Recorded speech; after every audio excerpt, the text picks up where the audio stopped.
This video will demonstrate the installation steps of the Solis Energy Storage Cabinet. Disclaimer.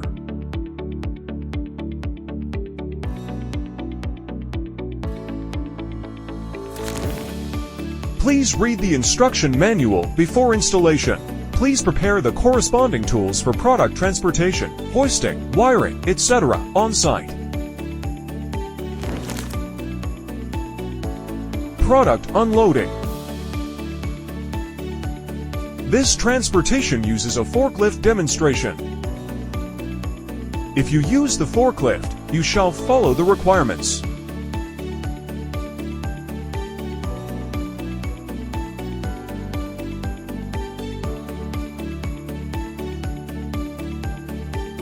There are pre-installed mounting points for the inverter backboard on both the left and right sides of the battery cabinet.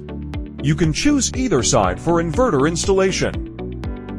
Product installation clearances. Front is greater than or equal to 2,500 millimeters. Rear is greater than or equal to 1,000 millimeters. Left is greater than or equal to 750 millimeters.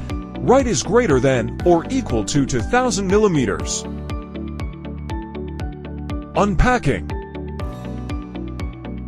Terry cabinet unpacking. Cut off the cable tie and remove the top cover of the carton. Please unfasten the buckles around the carton. Remove the outer protective shell of the carton. Remove the stretch film wrapped around the product. Remove the protective cardboard. Unpacking completed. Install internal cables. Connect to the on-site grounding via the cabinet's grounding point. DC cable connection. Open the cabinet door according to the operation sequence shown in the video. Secure the battery cabinet door with a stopper. Connect the incompletely connected DC cables on the pack firmly in the correct positive and negative polarity sequence. Remove the cable entry cover. Inside the cabinet, pass the communication cables, battery cables, and AC auxiliary power cables through the cable entry hole on the side of the battery cabinet in sequence according to the labels.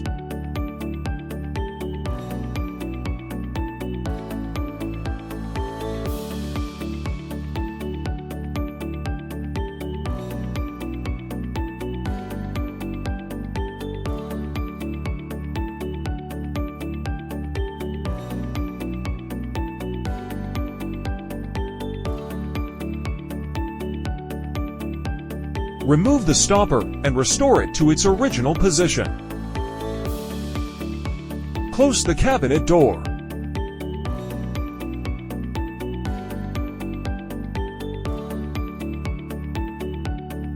Hybrid inverter installation. Before installing the hybrid inverter, the bracket needs to be installed on cabinet first. Fix and tighten the 5 screws on bracket respectively. Install the handle in the accessory package to the handle position of the inverter. Slowly hang the inverter onto the bracket. Tighten the fixing screws of the inverter and bracket.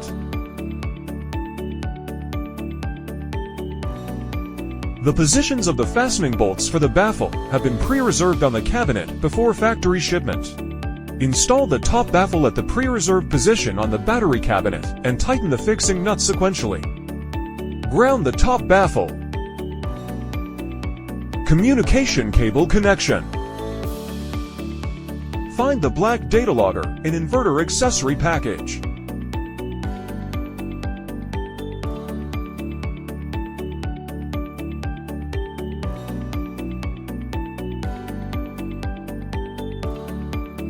Plug the pre-reserved network cable inside the cabinet into the network port at the bottom of the data logger.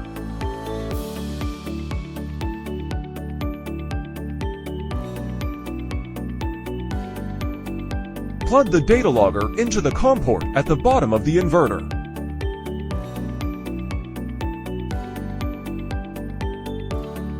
Connect the CAN cable into the BMS1 port of the inverter communication wiring box COM2. Battery installation. Connect the battery cables routed out of the cabinet to the battery interface of the inverter.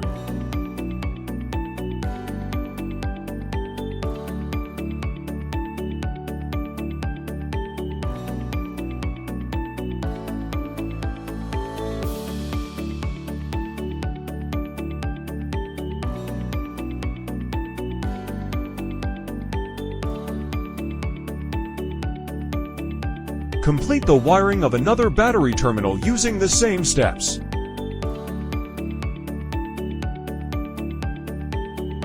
Inverter grounding. Connect the battery cabinet's grounding point to the inverter's side grounding point. Install the left and right wire baffles.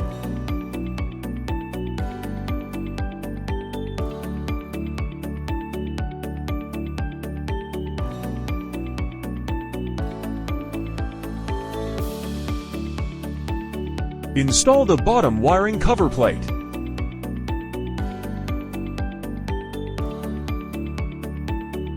Connect the baffle grounding point to cabinet grounding point.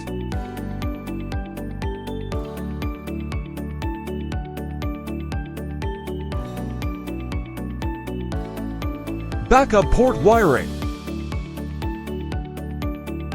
Thread the cable through the terminal waterproof cover. Inside the battery cabinet, locate the backup cable. Connect the backup AC cable to the wiring terminals below the inverter, according to the wire labels L1, L2, L3, on, and PE. PV wiring. Caution! When the PV array is exposed to the sun, the DC conductors coming from it will be energized with high voltage. Before connecting the PV strings to the inverter, please ensure that the VOC and ISC of the PV strings will not exceed the limitations of the inverter once the array is connected. Any PV modules connected to the same MPPT must have the same specification, the same orientation, and the same tilt. This is to ensure the system will operate at maximum efficiency. When you hear a click sound, it indicates that the connection is properly secured. Turn on the DC switch. Generator connection on SMAT port. Unscrew the terminal of SmartLoad, Gen-INV port.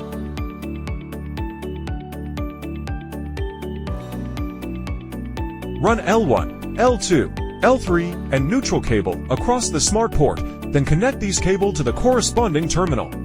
Connect the ground cable from smart port to the ground terminal block.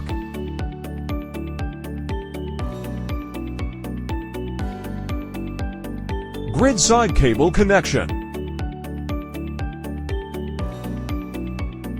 Unscrew the terminal of AC grid port. Run L1, L2, L3, and neutral cable across the AC port, then connect these cable to the corresponding terminal.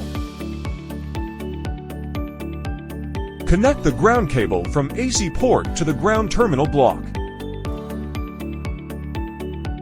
For meter installation, you can refer to the meter installation method and detail in product manual.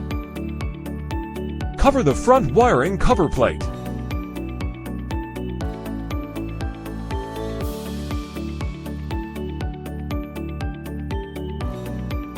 Antenna installation. Remove the antenna mounting plate and knock out the blanking plug. Pass the antenna terminal inside the cabinet through the cable entry hole. Screw on the antenna.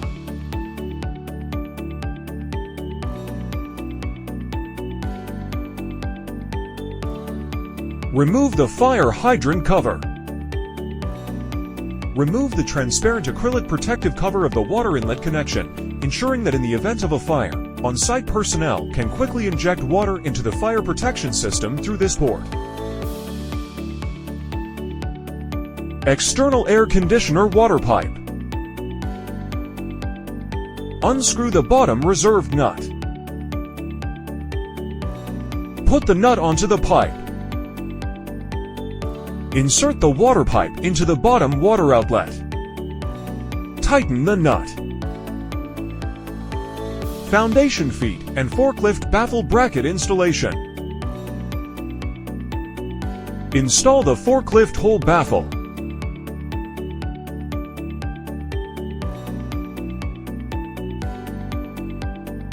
The anchor feet have been installed at the front and rear of the cabinet before factory shipment. System commission. After all the wiring connection work finished, you should do following inspection then to do the system power on operation.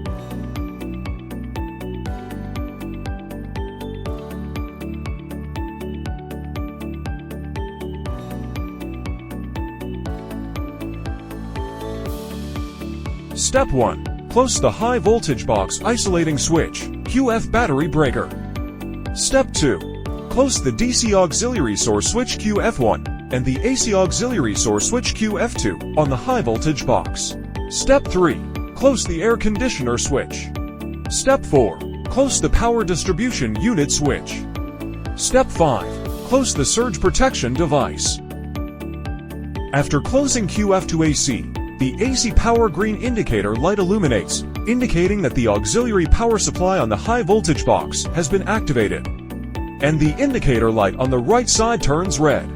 30 to 60 seconds after the isolating switch is closed, the indicator light on the right side switches from red to green, indicating that the system has been successfully powered on.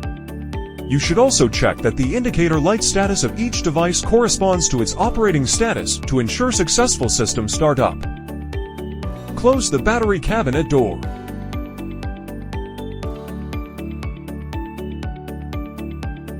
Log in the app. Download the SolisCloud app and log in.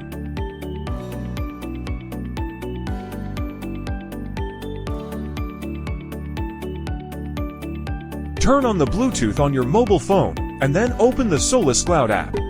Click Local Debugging. Bluetooth connection. Select the Bluetooth signal from the inverter.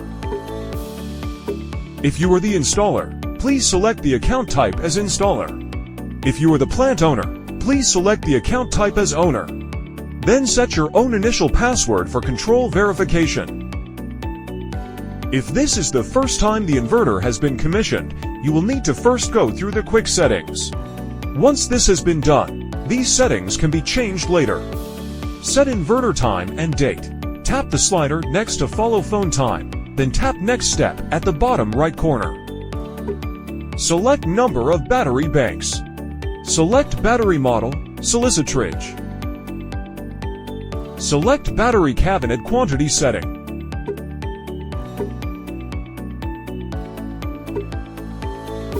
Select meter.